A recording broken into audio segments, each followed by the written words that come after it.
धीमी हवा की आवाज, दूर मंदिर की घंटी और फिर फुसफुसाहट जैसी धीमी गूंज। कभी कभी कुछ चीजें सिर्फ कहानियां नहीं होती, वो श्राप होती हैं जो पीढ़ियों से दोहराई जाती हैं।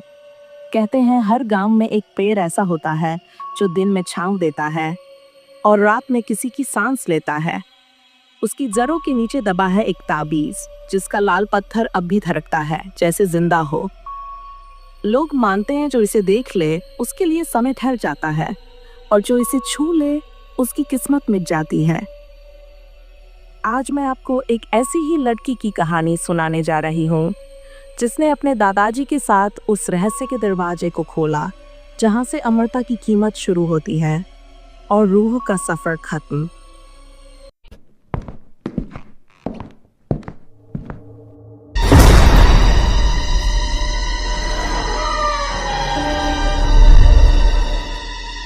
गांव की रातें हमेशा रहस्यमयी होती हैं।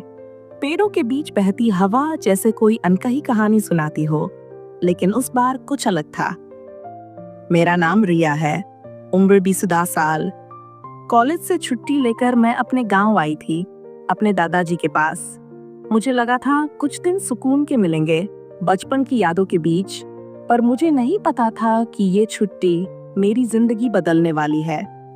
मेरा घर वैसा ही था जैसा बचपन में छोड़ आई थी, बस दादी की मुस्कान अब वहां नहीं थी। दादाजी अकेले रहते हैं, 70 साल के, पर अब भी जवानों जैसे मजबूत। जब उन्होंने मुझे देखा तो मुस्कुराते हुए बोले, आ गई मेरी परी। उनकी आवाज में वो गर्माहट थी जो सीधे दिल को छू जाए। अगले दिन उन्होंने कहा, चल तुझे कुछ दिखाता हूँ। हम गांव के पीछे उस पुराने कुएं तक गए जिसके बारे में हमेशा कहा जाता था कि उसका पानी किसी को भी हमेशा जवान रखता है। मैंने हंसते हुए कहा, यही राज है आपकी सेहत का। उन्होंने बस मुस्कुराया और मुझे पानी पीने को कहा। जैसे ही मैंने पानी पिया, एक ठंडी लहर मेरे अंदर तक उतर गई।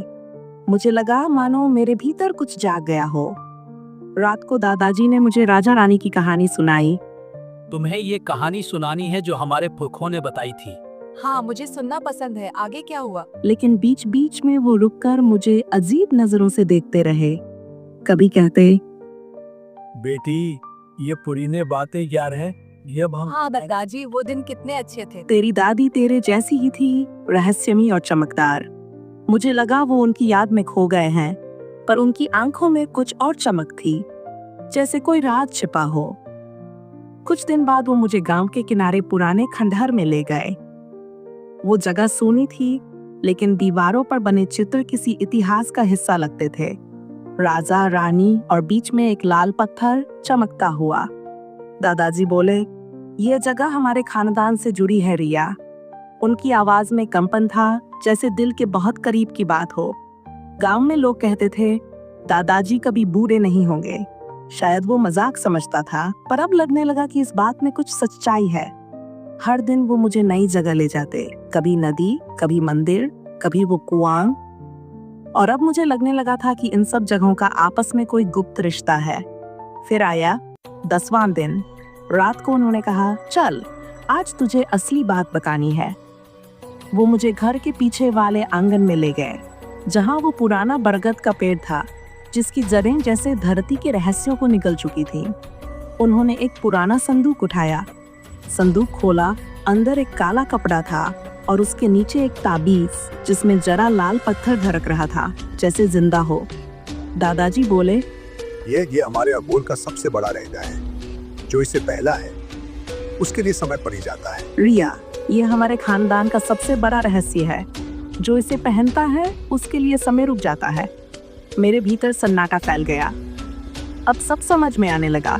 दादाजी का जवान चेहरा, उनकी ताकत, उनका रहस्यमय सुकून, वो सब इसी ताबीज की वजह से था। लेकिन अब वो मुझे क्यों दिखा रहे थे? मैंने डरते डरते ताबीज को छुआ। अचानक एक धुंधली तस्वीर उभरी। एक औरत, बिल्कुल मेरी तरह, लेकिन उसकी आंखें खाली थीं और वो चीख रही थी। पीछे दादाजी खड़े थे, जवान, मुस्कुराते हुए। मुझे लगा शायद वो औरत मेरी दादी थी। क्या उसकी मौत का रिश्ता इस ताबीज से जुड़ा था? दादाजी ने कहा, रिया, तूने मुझ पर भरोसा किया, अब बस आखिरी कदम बाकी है। यही वो कदम है जो करके देता है। मैंने पूछा, और इसकी किसका? उन्होंने उस बरगद की जड़ों की तरफ इशारा किया जहां जमीन धीरे धीरे फटने लगी थी। यही वो मार्ग है जो अमरता देता है। मैंने पूछा, और इसकी कीमत? उन्होंने बस मुस्करा दिया। हवा भारी हो गई। मैंने ताबीज गले में डाल लिया और उसी पल चारों तरफ की रोशनी बदल गई। यही वो अब है, पर जो इसमें गया वो लौटकर वैसा नहीं आया। बरगद झुकने लगा और जमीन में एक काला दरवाजा बन गया। दादाजी बोले, यही वो मार्ग है, पर जो इसमें गया वो लौटकर वैसा नहीं आया। मैंने डरते हुए दरवाजा खोला। अंदर नीचे जाती सीढ़ियां थीं, दीवारों पर पुराने निशान, अनुष्ठानों के चिन्ह नीली रोशनी में चमकते हुए। बीचों बीच एक चबूतरा था जिस पर वही लाल पत्थर धड़क रहा था। दादाजी बोले, मेरी जवानी का रहस्य है रिया। हर 100 साल में जिसे मैं ताबीज देता हूँ, उसकी जीवन शक्ति मेरे पीछे समा जाती है। यही मेरी जवानी का रहस्य है रिया। हर 100 साल में जिसे मैं ताबीज देता हूँ, उसकी जीवन शक्ति मेरे भीतर समा जाती है। आपका मतलब आपने प्राइजी को? को खशना था, अब तेरा वक्त है लिया। मेरे मुंह से निकला, आपका मतलब आपने दादी को? उन्होंने शांत होकर कहा, उसने खुद चुना था, अब तेरा वक्त है रिया।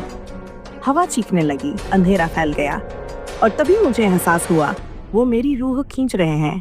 मेरे शरीर से ताकत निकलती जा रही थी, पर मैंने सारी हिम्मत जुटाई और ताबीज को उस पत्थर पर दे मारा। तेज रोशनी फैली, दीवारें हिलने लगीं, बरगद की जड़ें ऊपर से टूटकर झूलने लगीं। दादाजी चीख उठे, तूने क्या किया? रिया, तूने क्या किया? ताबीज 2 हिस्सों में बंट गया, एक उनके पास, एक मेरे गल में रह गया और फिर सब अंधेरा। सुबह जब आंख खुली, मैं अपने कमरे में थी। सब कुछ सामान्य था, बस दादाजी कहीं नहीं थे। बरगद के नीचे एक नई जड़ उगी थी, लाल चमक के साथ। शायद वही उनकी आखिरी निशानी थी, या शायद उनका नया रूप। दिन गुजरे, पर जब भी मैं ताबीज का टुकड़ा देखती, वो थोड़ा सा धड़कता था। रात को वो आवाज देता था, रिया, ताबीज अपूर्ण है, उसे लौटाओ। मैंने सोचा, अब सब खत्म कर दूं। एक रात मैं लालटेन लेकर बाहर निकली, बरगद के पास गई। जमीन कांप रही थी, जड़ों से धुआं उठ रहा था। और फिर वो सामने आए, दादाजी। अब इंसान नहीं, किसी आत्मा जैसे, लाल आंखें, चमकता चेहरा। उन्होंने कहा, रिया, तूने अनुष्ठान अधूरा छोड़ दिया। अब मैं ना जिंदा हूँ ना मरा हुआ। मैंने चिल्लाकर कहा, आप अमर नहीं, बंद गए उस पत्थर में। उन्होंने गर्ज कर कहा, मुझे वो टुकड़ा दे दे, वरना तू भी इस पेड़ का हिस्सा बन जाएगी। मैंने ताबीज का टुकड़ा उठाया और सीधा जड़ में घुसा दिया। एक भयानक चमक हुई, पेड़ जलने लगा, हवा चीखने लगी और फिर सब खत्म।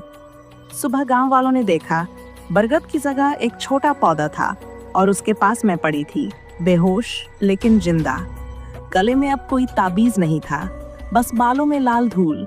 सालों बाद वही गांव, वही घर। अब मैं गांव के मंदिर की देखभाल करती हूँ।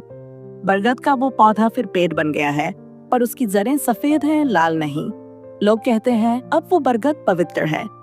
कभी कभी हवा में एक हल्की आवाज आती है, धन्यवाद रिया, श्राप अब समाप्त हुआ। मैं मुस्कुराती हूँ, आंखें बंद करती हूँ और कहती हूँ, दादाजी अब सच में शांति में होंगे। पर जब भी हवा उस पेड़ को छूती है, मुझे लगता है कहीं वो ताबीज पूरी तरह खत्म नहीं हुआ, या उसकी राख किसी और की किस्मत में उड़ चुकी है। अगर ये कहानी आपको पसंद आई तो चैनल को सब्सक्राइब करें, क्योंकि अगले सीजन में हम खोलेंगे उस